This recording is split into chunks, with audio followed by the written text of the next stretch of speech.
EEG anormal, dans le chapitre 3, la syncope. Au départ, je vais vous donner la définition de la syncope selon Dr. Cambier-Masson dans un livre qui s'appelle Neurologie. Je vais vous faire la lecture de la définition de la syncope. La syncope est la conséquence d'une diminution passagère de la perfusion cérébrale. Elle se traduit par une perte de connaissance brève, entraînant habituellement une chute. Elle peut être brutale ou précédée de signes prémonitoires comme sensation de tête vide, faiblesse, un flou visuel, des nausées et des sueurs. Des myoclonies peuvent être observées lorsque la syncope dure plus d'une dizaine de secondes. Les syncopes peuvent survenir chez l'enfant et le sujet jeune, mais leur fréquence augmente avec l'âge. Une syncope peut rester isolée, mais il s'agit souvent d'un événement récurrent. Beaucoup de chutes inexpliquées, notamment chez les sujets âgés, ont la même signification. Les causes. L'hypotension orthostatique est une cause de syncope qu'il faut chercher systématiquement. Une hypotension orthostatique iatrogène doit être particulièrement suspectée chez les sujets âgés, volontiers ceux qui prennent beaucoup de médicaments. On peut avoir aussi une cause cardiaque nécessitant la poursuite des investigations cardiologiques, est évoquée s'il existe une anomalie sur l'ECG standard ou à l'auscultation, ou si la syncope est précédée de palpitations ou si elle survient à l'effort.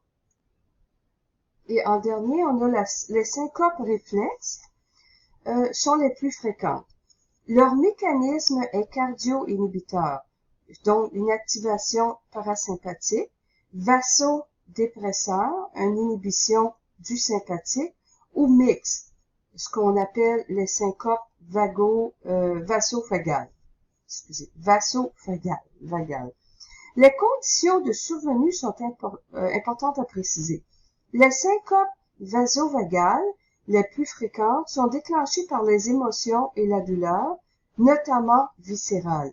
La toux et la miction sont des circonstances déclenchantes mais plus rares.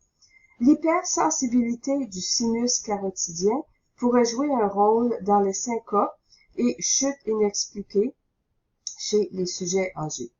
De retour à nos notes de cours, donc, la syncope se distingue du coma par une perte de conscience brutale et brève et est d'origine cardiovasculaire, contrairement au coma qui traduit un dysfonctionnement cérébral d'origine traumatique, toxique ou médicale.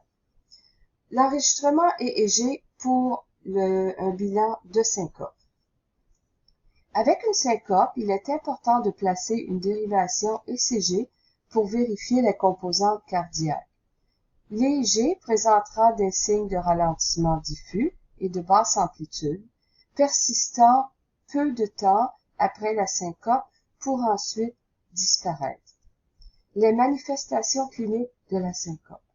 Une syncope ou perte de conscience peut se présenter de deux façons. Syncope avec flaccidité musculaire, syncope avec mouvement clonique, des tremblements d'une durée de 2 à 3 secondes. Les manifestations sur l'EEG, on aura une dépression de l'activité alpha, de l'activité de bas voltage, l'activité θ peut augmenter et on peut même voir de l'activité delta et ou des silences électriques temporaires accompagnés de changements dans le rythme cardiaque. C'est pour ça qu'il faut placer une dérivation ECG dans les cas de syncope. Et puis, on va demander aussi aux patients de faire une hyperventilation si possible pour voir les changements. Vous avez sur la page 45 de vos notes de cours, vous avez des petits exercices à faire pour vous aider à comprendre. Et puis, j'ai mis aussi sur la page, la page 46, Vous allez voir, vous avez un tableau EEG des comas. Okay, donc, c'est important d'aller vérifier ça, de comprendre le tableau, de mémoriser ou de le comprendre.